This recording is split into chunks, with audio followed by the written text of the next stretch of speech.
Commençons par regarder ce qui va se passer lorsqu'il va y avoir un écoulement d'un fluide autour d'une particule. Alors, pour donner un premier exemple, on va prendre ce cylindre et on va regarder comment va s'écouler un fluide qui va arriver donc dans cette direction et va donc devoir contourner le cylindre. Et on va regarder comment le fluide va se comporter autour de notre cylindre. Alors, c'est ce qui est représenté ici. Donc, vous retrouvez mon petit cylindre que j'ai dessiné ici et donc le fluide qui s'écoule autour de ce cylindre. Vous avez différentes photographies qui sont issues d'un ouvrage assez célèbre de Van Dyke qui contient plein d'autres magnifiques photographies sur la mécanique des fluides en général. Donc, vous avez différentes photographies qui sont prises pour des nombres de Reynolds, vous voyez, qui croissent. Donc, au début, on a des nombres de Reynolds particulièrement petits jusqu'à des nombres de Reynolds assez grands. Alors, toutes ces photographies correspondent à donc, cet écoulement autour de mon petit cylindre. Donc, on voit la forme de ce cylindre qui apparaît sur chacune des photographies. Alors, c'est plus ou moins net parfois, mais donc on retrouve bien le petit cylindre. Ici, il est ici en fait. On va le retrouver ici ou encore ici. Cette photo-là, c'est un petit peu spécial. Je vous dirai dans un instant à quoi elle correspond. Alors, ce que l'on voit sur ces différentes photographies, c'est que donc on a notre fluide qui va arriver à proximité du cylindre et qui va donc devoir le contourner. Donc, on a des lignes de courant qui vont se déformer et qui vont recoller plus ou moins bien au niveau de l'arrière du cylindre. Donc, dans la zone ici, il va se passer des choses plus ou moins complexe. Donc quand on a un nombre de Reynolds très faible, vous voyez ici il est particulièrement faible, on a la ligne de courant qui colle relativement bien et surtout qui recolle assez bien après le cylindre. Donc on a une perturbation relativement limitée de l'écoulement par la présence de ce cylindre. Si on augmente le nombre de Reynolds, on voit que les lignes de courant vont avoir tendance à s'écarter un peu plus loin. Vous voyez ici, on voit apparaître une petite zone où il commence à y avoir un petit peu de tourbillon, pas extrêmement marqué pour ce nombre de Reynolds là, mais quand il commence à augmenter, là on voit nettement apparaître des boucles de recirculation, vous voyez ici et là, à l'arrière du cylindre. On appelle ça le sillage en fait de notre cylindre. Si on continue d'augmenter le nombre de Reynolds, on va voir apparaître, et puis on regarde un peu plus loin ce qui se passe, on va voir apparaître ces formes-là particulièrement impressionnantes qu'on appelle des allées de von Karman. Donc c'est un phénomène qui a été décrit par ce scientifique. Donc on a à la fois le décollement des perturbations à l'arrière du cylindre et puis quelque chose qui va se propager et vous voyez qui s'amplifie au fur et à mesure qu'on s'éloigne du cylindre. Alors c'est un phénomène qu'on observe aussi dans la nature. La photographie que vous avez ici, c'est un sillage qui s'est produit. Donc en fait c'est la couche nuageuse qu'on aperçoit. Hein. On a une île ici et en fait on a un sillage, une allée de von Karman qui se produit à cause du vent et de la présence de cette île. On retrouve ces ondulations et ces allées de von Karman caractéristiques de ce type d'écoulement. Alors, on revient à notre petite expérience avec notre petit cylindre, avec un nombre de Reynolds encore plus grand.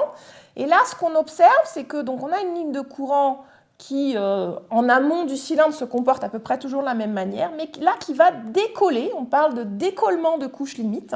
On a vraiment quelque chose qui s'expanse davantage que le diamètre du cylindre. Vous voyez que dans les autres photographies, le sillage, la partie perturbée, était toujours d'un diamètre inférieur au diamètre du cylindre. Ici, on a une ligne de courant qui va décoller, c'est vraiment le mot qui est employé. Donc on a quelque chose qui s'écarte davantage, une zone de perturbation qui est plus grande que le diamètre du cylindre. On retrouve des tourbillons ici, puis une zone de forte turbulence à ce niveau-là. On voit un petit peu aussi cet effet d'allée de von Karman. On n'a pas une photographie sur une zone assez grande pour pouvoir l'observer correctement. Et donc ici, avec un nombre de Reynolds encore plus grand, eh bien, on a toujours ce décollement de couche limite. Ce qu'on observe, c'est que ensuite, quand on va avoir des Reynolds beaucoup plus grands, ça ne va pas changer énormément. Une fois que la couche limite a décollé, entre guillemets, elle ne va pas s'expanser encore davantage. Donc on a quelque chose qui va rester d'une taille relativement contrôlée, entre guillemets.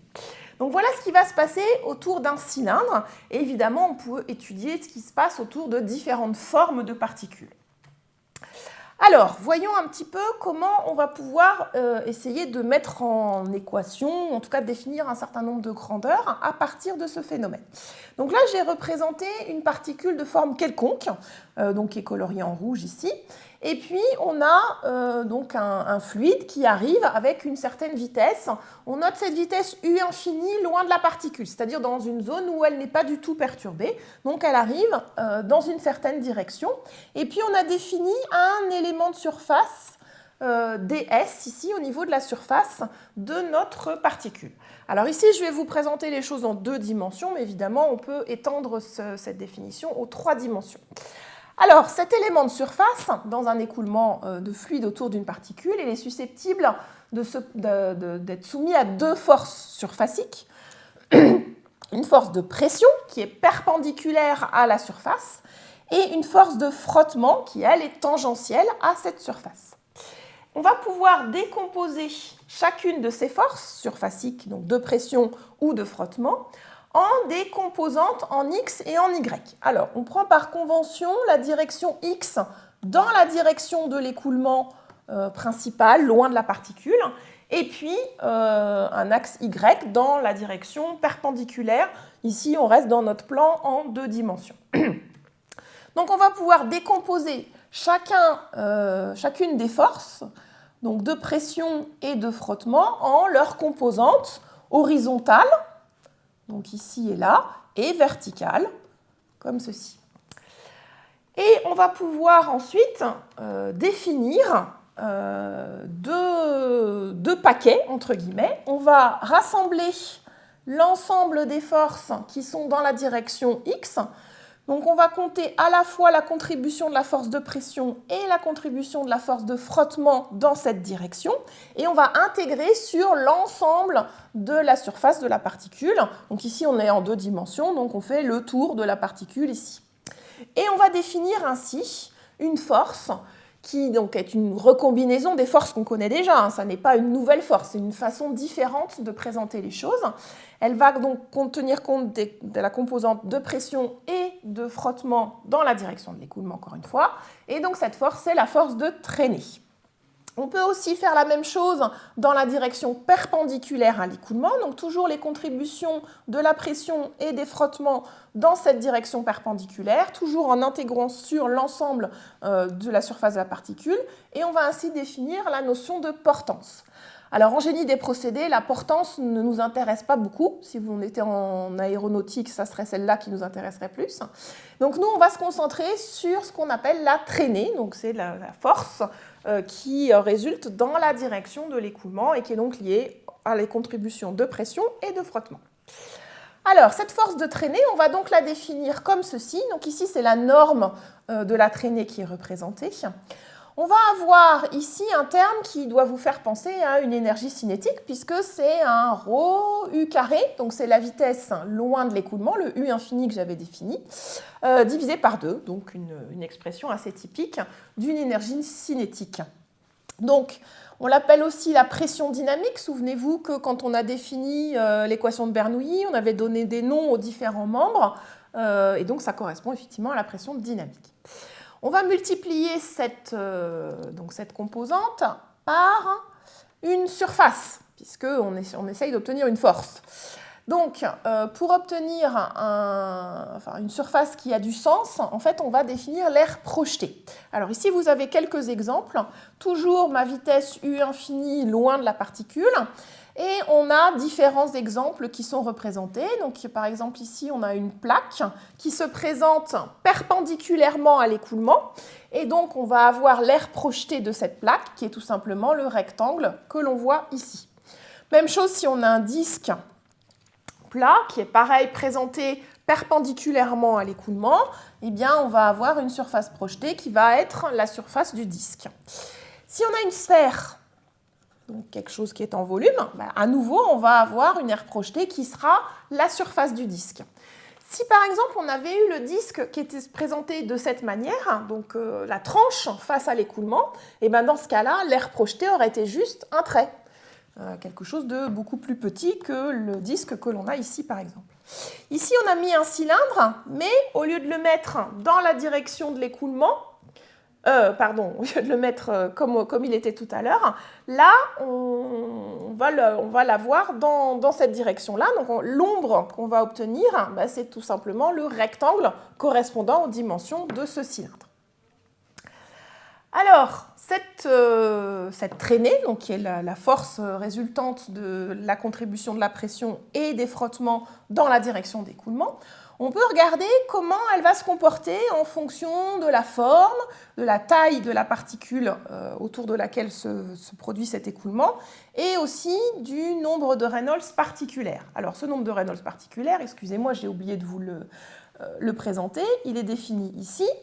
Et on en a besoin parce que devant les deux termes que j'avais présentés ici, donc l'énergie cinétique et l'air projeté, on a un coefficient qu'on appelle le coefficient de traînée et qui se trouve être fonction du nombre de Reynolds particulière et de la forme de la particule.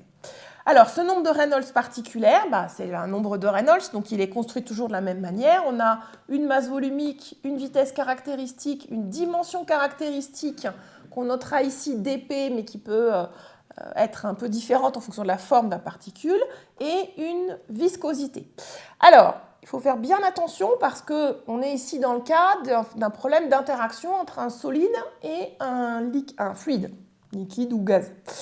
Il faut faire bien attention que la masse volumique et la viscosité sont celles du fluide. C'est pour ça qu'ici, il y a un ρf qui est bien précisé. Alors que ici, bien évidemment, la dimension caractéristique, ce sera la dimension caractéristique de la particule. Alors ici, j'ai mis dp quand il s'agit d'une particule sphérique, donc ce sera le diamètre caractéristique de cette particule. Quand on a d'autres formes, par exemple une plaque ici, ben, ce sera une des longueurs de cette plaque qui sera la dimension caractéristique choisie. Et puis donc pour ce qui est de la vitesse, on prend la vitesse qui est possible de mesurer, qui même parfois est imposée, donc la vitesse loin de la particule. On ne s'intéresse pas aux vitesses locales qui, elles, vont être extrêmement différentes. Vous avez vu toutes les perturbations sur les photographies que je vous ai montrées.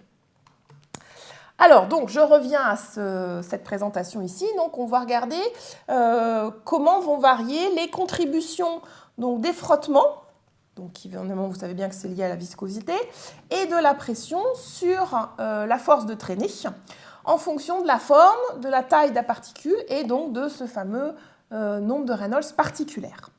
Alors, vous avez différents exemples qui sont représentés ici, avec ce premier exemple où on a un disque qui se présente face à l'écoulement. Donc, vous avez votre disque qui est comme ça et votre écoulement comme ceci, avec un nombre de Reynolds de 10 puissance 5.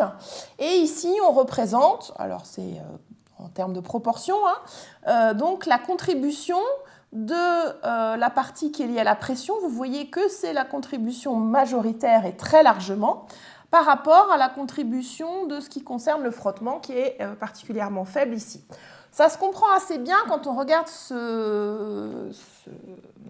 cet élément de disque-là. En fait, on a des frottements qui vont pouvoir se produire par ici, et le reste, c'est plutôt la pression qui va générer cette traînée. Donc la contribution des frottements ici est particulièrement faible.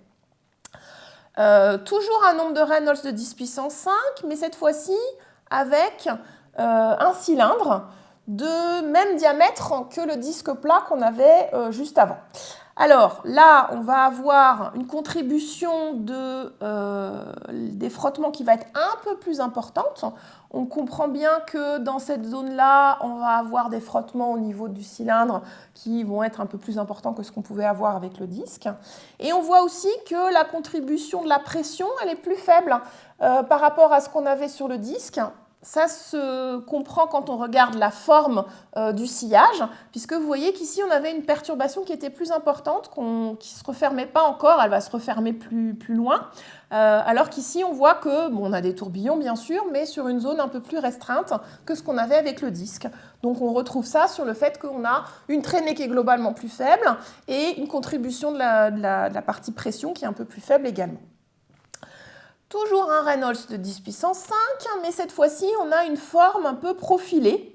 Donc, vous voyez ici notre objet, là, qui a un diamètre toujours identique avec ce qu'on avait sur les cas précédents, mais une forme un peu profilée.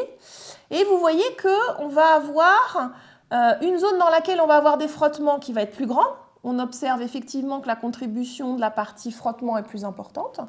Par contre, un sillage qui est extrêmement restreint, et là, vous voyez, je vais peut-être effacer un tout petit peu, on aperçoit qu'il y a une petite contribution qui est liée à la pression, mais qui est vraiment extrêmement modeste. En fait, cette forme profilée a fait qu'on a pratiquement éliminé le sillage, et donc on a pratiquement éliminé la contribution liée à la pression.